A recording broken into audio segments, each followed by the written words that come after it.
What if everything you thought you knew about power was an illusion? What if the power you've been chasing, the recognition, the influence, the control over others, was never meant to be the true measure of strength?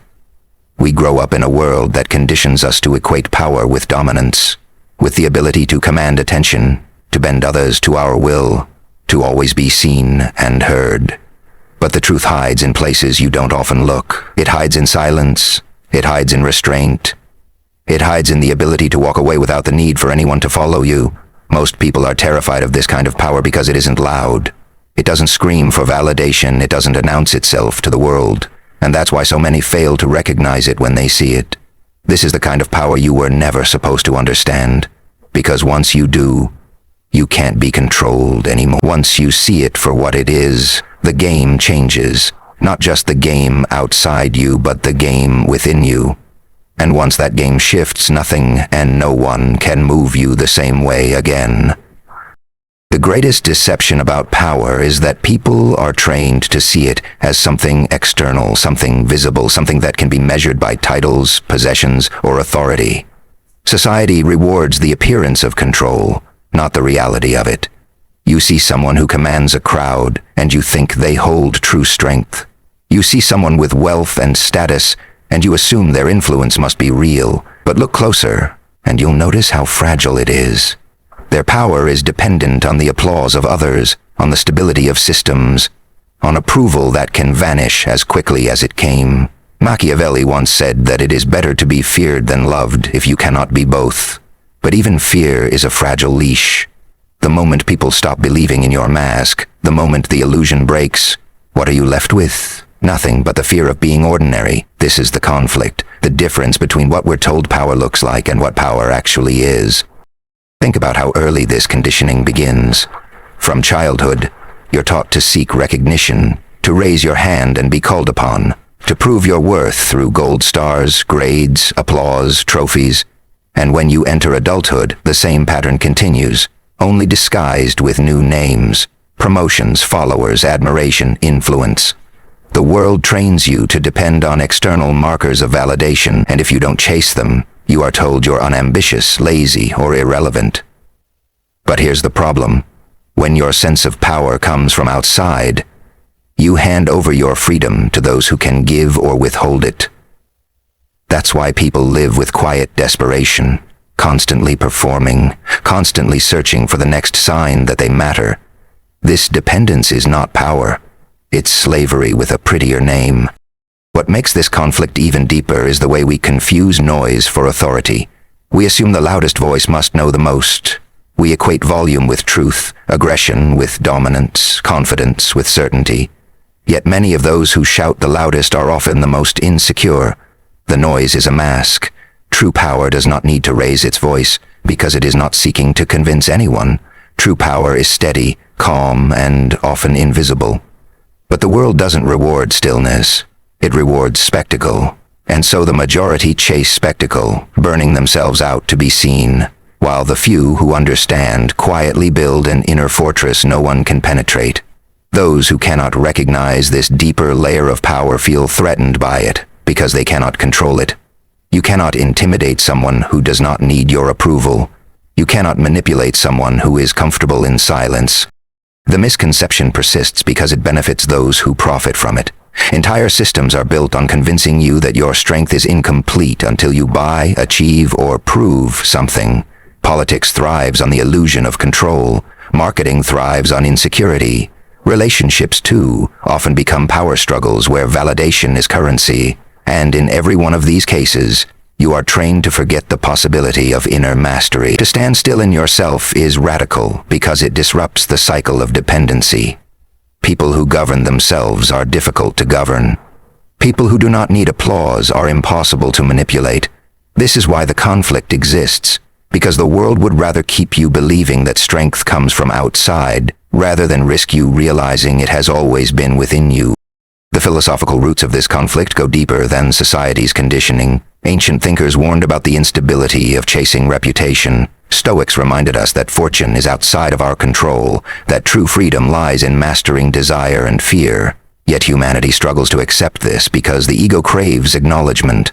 We want to feel significant, and significance seems tied to recognition, but the irony is, the more you chase recognition, the less powerful you become. You tie yourself to the opinions of others, and suddenly their approval dictates your mood, your actions, your self-worth. You live not as yourself, but as a reflection of what you think others want you to be, and in that reflection you lose your real identity. It's a conflict of human nature itself, the battle between the ego's hunger and the soul's quiet strength. Even in personal interactions, this confusion reveals itself. Consider the arguments you've had, the moments where someone tried to provoke you. The common reaction is to defend yourself, to fight back, to make sure the other person knows you won't be disrespected. But real power does not need to react. Real power knows that reaction itself is proof of vulnerability. When you stay calm in the face of chaos, you reveal a control that words cannot capture. Yet to most people, calmness looks like weakness. Silence looks like surrender. And that's where they're wrong. Silence is often the highest form of dominance. It denies the other person the very energy they seek from you. Walking away is often the purest demonstration of strength. It shows you are not bound by the need to prove yourself. But because society glorifies conflict, people misinterpret restraint as defeat, when in reality it is mastery.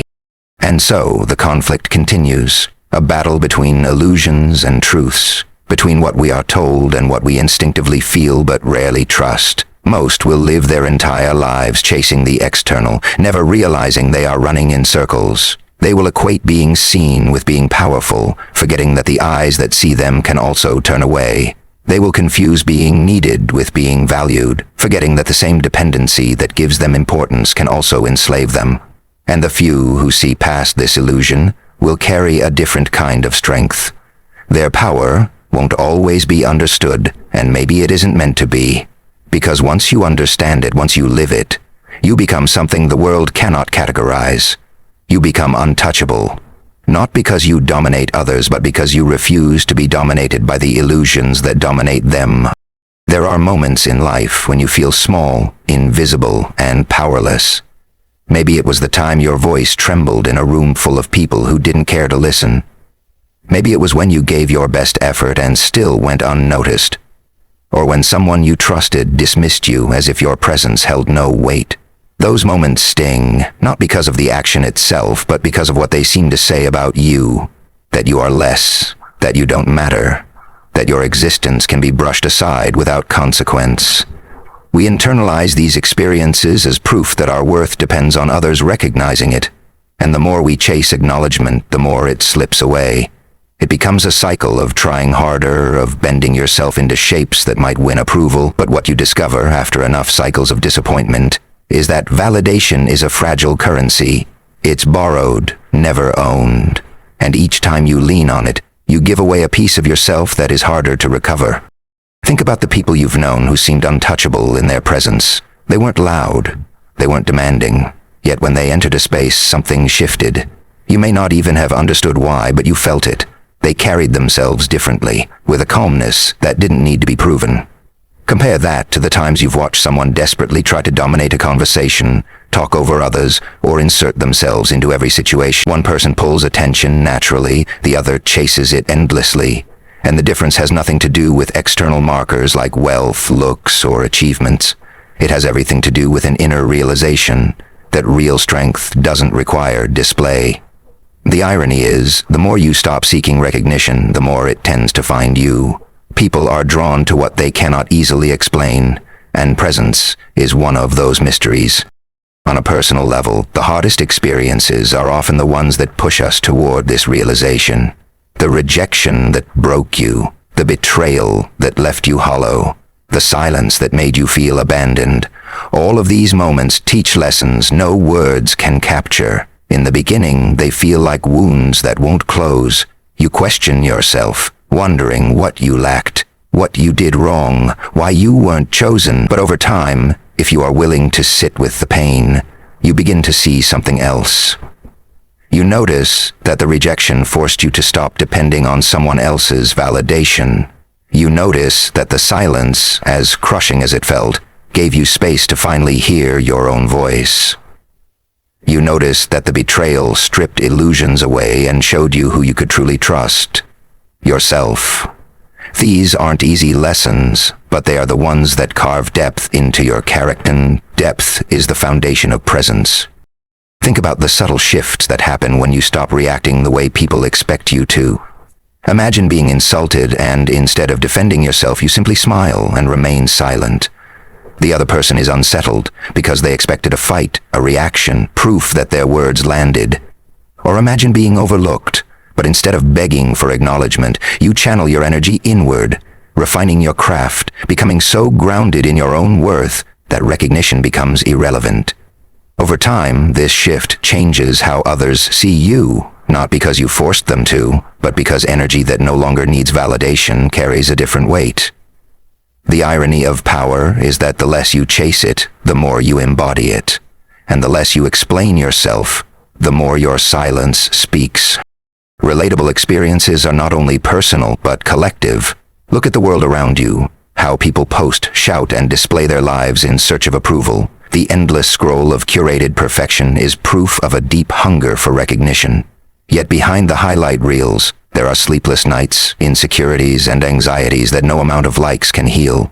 We live in a time where being seen feels like the highest currency, and invisibility feels like death. And yet, some of the most powerful lives are lived quietly, with no audience, no applause, no spectacle. Think of the teacher who shapes minds without fanfare, the parent who sacrifices daily without recognition, the artist who creates without posting. Their strength isn't diminished by the lack of acknowledgement. It is amplified by their ability to keep giving without needing constant approval. Transformation often arrives not in a grand revelation, but in small, unremarkable moments that suddenly shift your perspective. It's the realization that you no longer feel the urge to argue with someone who misunderstands you. It's the strange peace you feel when you're left out of something you once would have begged to be included in. It's the day you wake up and realize that the opinions of people who once consumed your thoughts no longer matter. These are not dramatic turning points, but quiet revolutions. And when they happen, they feel almost invisible to the world, but monumental inside you. Because in those moments, you begin to notice that your energy is no longer leaking outward in search of recognition. It is being conserved, strengthened, rooted. And that rooting is where true presence begins. The relatable experiences are universal because everyone knows what it feels like to be dismissed, overlooked, or underestimated. The difference lies in what you do with it. Some let it break them, spending their lives bitter, resentful, or endlessly proving themselves. Others use it as fuel, a reminder that they are not defined by the shifting eyes of others, but by their own silent resolve. And when you stand in that place, when you learn to take the rejection, the silence, the invisibility, and turn it into grounding, you begin to carry something rare. You become the kind of person others notice without understanding why, because your presence is no longer chasing. Your presence simply is. And that is the transformation hidden within the experiences that once wounded you. They didn't destroy you. They prepared you. They carved out the hollow where real strength could finally live. There comes a point when the noise you once lived for no longer feels necessary. The applause, the validation, the eyes on you that once gave you a sense of importance, they lose their hold. At first, this change feels uncomfortable, almost like a loss, because for so long your worth was tied to being recognized. But gradually the quiet begins to feel different. It feels steady. It feels grounding. The awakening doesn't come like a thunderclap. It arrives like a whisper. It shows up in moments when you realize that someone's criticism no longer stings the way it once did, or when the approval you chased doesn't feel as intoxicating anymore. You begin to notice that what once controlled you no longer carries the same weight. This is the first sign that something inside you is shifting, that you are learning the art of standing on your own, unshaken by the currents that used to toss you around. The awakening is not about suddenly feeling invincible. It's about seeing with clearer eyes. You notice the scars you carry not as marks of failure but as records of survival. Each one becomes a reminder that you've been through storms that didn't destroy you. The silence that used to feel unbearable now feels like sanctuary. The solitude that once frightened you becomes a space where you can finally hear your own thoughts without distortion. In these moments, you begin to understand that power is not about dominance, but about alignment with yourself. You don't need to win every argument. You don't need to force others to see your worth, because your worth is no longer something you're trying to convince anyone of. It simply exists, like the steady glow of a lantern in the dark. In awakening, the relationship you have with time changes. You stop rushing to prove yourself. You stop demanding that every action be seen, measured, applauded. Instead, you start valuing the slow growth, the unseen effort, the invisible progress that nobody else notices but you. It's like tending to roots underground, knowing that the world above may not acknowledge the work being done, but the strength is building regardless. You become less concerned with outcomes and more concerned with alignment. Does this choice reflect who I am? Does this action honor my truth? And when you live this way, you begin to notice a calmness that others may mistake for passivity, but in reality, it is presence. A presence that comes from no longer chasing, no longer performing, no longer being driven by the constant hunger to be seen. The awakening also reveals the illusions you once believed in. You start to see how much of the world runs on insecurity, how people buy, post, argue, and display, not out of fullness, but out of emptiness. And you see how you once played that same game, trying to fill voids with attention or control. This clarity can be painful because it forces you to confront the ways you gave away your energy, the times you traded your dignity for recognition, the moments you thought surrendering your boundaries would win you love. But instead of breaking you, this realization becomes freeing. You see that you no longer need to play the same game. You no longer need to operate from lack. You can step out of the cycle entirely, because the only approval that truly sustains is your own. And once you taste this kind of freedom, the illusions lose their grip. What surprises you most is how awakening changes your relationships. You no longer chase the ones who walk away. You no longer cling to those who misunderstand you. You no longer need to explain yourself endlessly, hoping to be seen. Instead, you carry yourself with quiet certainty, and that certainty shifts the way others treat you. Some people pull closer, drawn to the stability you radiate. Others pull away, threatened by a strength they cannot manipulate. And both outcomes no longer disturb you because you understand that not every presence is meant to remain.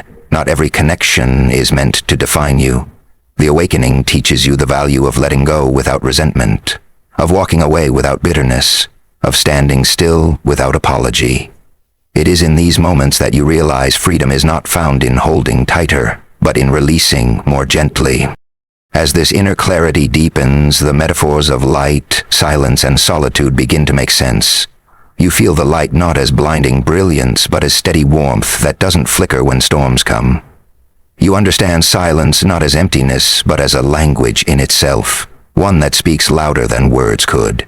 You embrace solitude not as loneliness, but as companionship with your truest self. These symbols stop being abstract ideas and become lived experiences. You begin to crave the stillness that once terrified you, because it is in stillness that you feel most alive. You realize that the people who fear silence are often the ones afraid to face themselves. But you are no longer afraid. You have sat in the silence, and instead of being swallowed by it, you have found strength there, and that strength becomes your anchor in every storm. The awakening is not a single moment, but a continual unfolding. Each day you discover another layer of resilience you didn't know you had. Each challenge becomes less about proving yourself and more about preserving your peace. You begin to notice that the more you live in alignment with this inner strength, the less the external world can shake you. The insults glance off. The losses don't destroy you. The loneliness doesn't consume you. You have found something deeper, an unshakable foundation that cannot be bought or broken, and once you stand on it, the world looks different. Not because it changed, but because you did. And that is the essence of awakening. Not the absence of storms, but the discovery that you have become the calm within them. The truth about power is that it was never meant to be what you were taught to believe. It isn't in the hands that control armies, or the voices that dominate conversations, or the wealth that buys influence. Those are only shadows of power, fragile reflections that disappear the moment circumstances change. Real power was never about others. It was always about you. The journey of discovering it feels less like conquest and more like surrender, less like reaching outward and more like turning inward. When you look at yourself honestly, when you confront the places where you once begged for validation, when you see how much of your life was spent chasing what could never complete you, you begin to understand why the world never told you this secret. Because once you grasp it, once you feel the quiet steadiness of inner strength, you can no longer be controlled by illusions. You become a different kind of force, one that doesn't announce itself, but one that cannot be shaken. This revolution of the self is not loud. It does not happen with banners, crowds, or declarations. It happens in silence, in the small decisions where you choose dignity over desperation, patience over reaction, presence over performance. The world celebrates noise, but noise is fragile. It dies the moment attention moves elsewhere. Silence, however, endures. The revolution is in realizing that you don't need to be chosen, because you have already chosen yourself. You don't need to prove your worth, because your worth is not a question. It is a truth, and when you live from that truth, you stop chasing recognition as if it were oxygen.